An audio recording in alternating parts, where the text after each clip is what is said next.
As part of the processing of files, this application is going to make a backup copy of the specified input file in case something goes wrong during processing. If that backup directory doesn't already exist, we want to create it. So we're going to make a few changes to this file processor class. At the top here, we're going to add some constants, such as a string constant representing the name of the backup directory. In this case, it's simply called backup. And while we're here, we're also going to be making use of an in-progress directory name. And once a file has finished processing, it will be moved to a completed directory. So these constants represent the directory names we're going to be using. Let's come back down here where we're getting the root directory path, and because this root directory path variable is a nullable string, we're going to add this null check, and if the root directory path is null, we're just going to throw an invalid operation exception.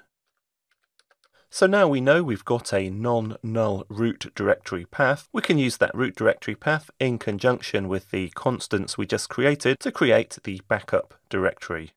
So the first thing we want to do is check whether or not the backup directory currently exists. At the moment it doesn't. We'll start off by creating a variable called backup directory path of type string, and we're going to use a very useful method of the path class which allows us to combine fragments of paths together to create a complete path.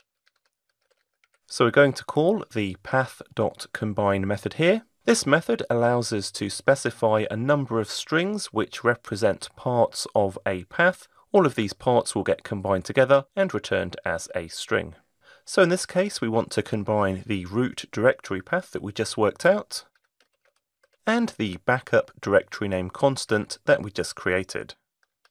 Now we have a string representing the complete backup directory path. We can check whether or not it exists by making use of the exists method on the directory class.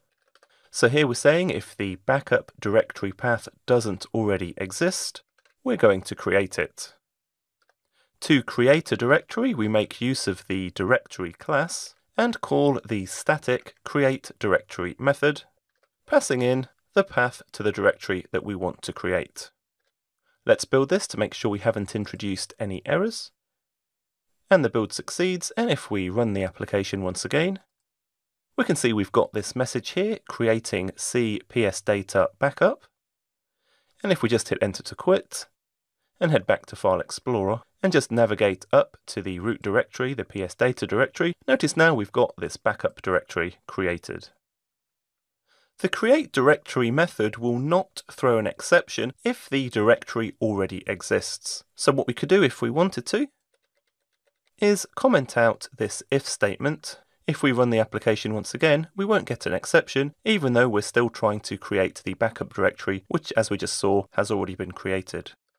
But because we've got this write line telling us that we're actually creating the directory,